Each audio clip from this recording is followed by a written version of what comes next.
Que savez-vous de l'organisation mondiale Bilderberg, moi je n'en avais jamais entendu parler, qui réunit chaque année les personnages les plus influents du monde? Vous connaissez ça, vous? Non.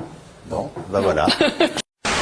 Bonjour à tous les internautes, on vous retrouve aujourd'hui pour la dernière journée du Bilderberg. Alors avant de partir, on a voulu faire une dernière mise au point en ce qui concerne les médias français, puisque comme vous le savez, il y a le Nouvel Obs, il y a le Figaro et apparemment BFM TV selon une information d'hier qui en aurait parlé.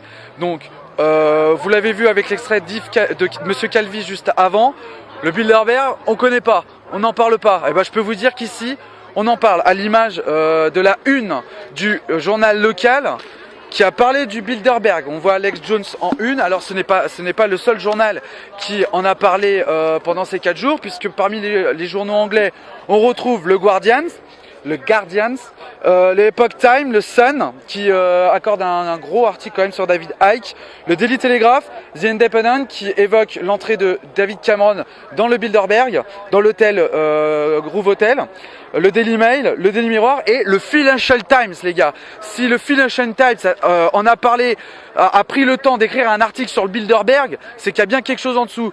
Donc bon les gars, franchement, va peut-être falloir se mettre à la page. Et d'ailleurs, on va critiquer l'article juste derrière. Mais avant, je vais laisser le micro au capitaine. Ouais, je voulais juste rajouter que par rapport à ce journal, c'est un journal local, etc. Mais quand même, ils ont fait la première page donc sur le Bilderberg.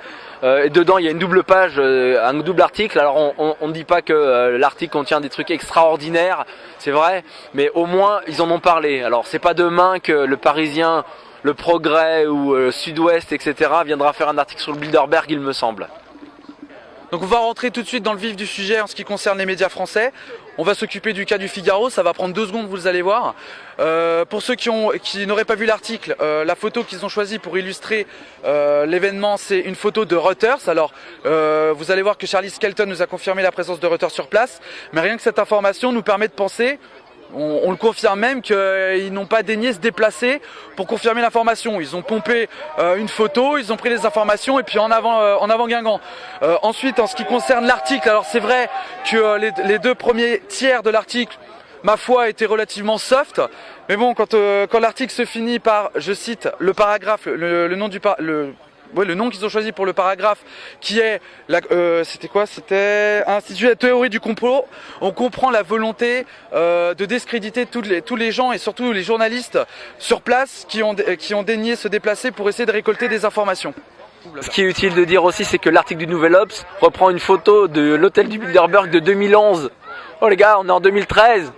Oh, vous n'êtes pas à la page, faut vous remettre à la page les guignols, vous êtes vraiment des guignols. Alors ce qui est aussi utile de dire, c'est que des médias sont déplacés, des médias de masse sont déplacés, mais ils sont déplacés uniquement pour voir des gens en train de manifester, en train de vouloir de perturber, on va dire, le meeting, enfin les gens ici. Alors quand ils en ont pas eu, bien évidemment, il n'y a pas de sensationnalisme, et ben ils sont partis comme ils sont venus quoi.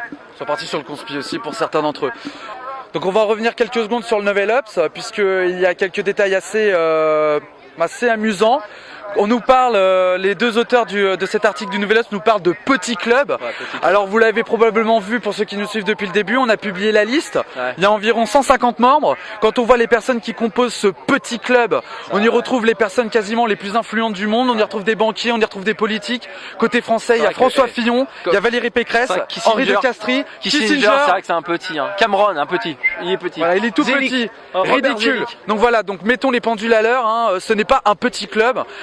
Alors certes, il ne s'agit pas d'un gouvernement mondial, c'est pas le think tank le plus puissant du monde, mais n'empêche qu'il s'y passe des choses. Alors je vous renverrai vers le dernier paragraphe du Nouvel Obs qui confirme complètement ça. D'ailleurs, il y a énormément de contresens dans cet article, c'est-à-dire qu'au début, on nous sert une sauce, tous ceux qui se déplacent, tous ceux qui s'informent sur le Bilderberg sont forcément des conspirationnistes, et par la suite de l'article, les 2 auteurs vous montrent les liens qui peuvent exister entre les différents membres du Bilderberg. Et le dernier paragraphe, comme je l'ai dit, c'est en apothéose, on vous dit qu'il y a des discussions très croustillantes, on vous dit que c'est ici que sont pensées, on va dire, certaines alliances.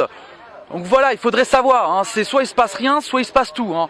Donc Essayez de couper la poire en deux. Et une dernière chose, quand on interroge les hommes politiques, quand on interroge les journalistes pour leur demander ce qui se passe et qu'ils nous disent « Oh, il se passe rien, vous savez, c'est rien de très important », alors pourquoi ne pas nous dire ce qui se passe, hein? Tout simplement, répondez-nous à cette question. Au moins, on couperait court à tous ces fantasmes et à toutes ces théories qui planent notamment sur Internet ou sur les plateaux télé.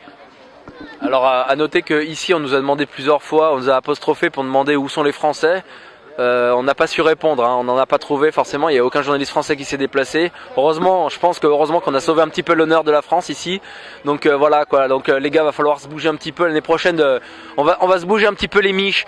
Peut-être que les Échos se déplacera, mais bon, j'en doute un petit peu parce que étant donné que il est de l'autre côté de la barrière, un responsable des Échos était invité au Bilderberg cette année, je pense pas. Et justement pour illustrer ça, pour illustrer le fait que du manque de Français ici, on a interviewé un des journalistes du Guardian et regardez ce qu'il nous a dit. Have you seen any French journalists or media? I think so. Apart from Yeah, really? Who? I can't remember. No, I certainly saw Italian. Hang on. Have I seen French? No. Maybe I haven't. No. Really? Zero. Has it been bad? We are the only ones. We are the only. Oh, really? Yeah, Oh my it's sad, goodness. you know. Okay, so You have to make the work. come on, France. Come on, wake up. Donc voilà, vous avez vu donc la conclusion de tout ça. Écoutez, je pense que les Français, on est en retard, bien en retard comme d'habitude. Les médias français, bon bah franchement, honte à vous. On n'a rien, on n'a que ça à dire. Zéro. Vous êtes vraiment des zéros, des zéros pointés. Zéro les gars. Donc voilà, on en termine ici. Nous, on a été contents de venir de couvrir le Bilderberg. C'est vrai, on a fait tout ce qu'on a pu. Écoutez, maintenant, j'espère que ça ira pour vous, les internautes. J'espère qu'on vous a bien informés. On va monter tout ce qu'on a et on va vous passer tout le reste. Voilà. À bientôt, restez bien informés. Ciao.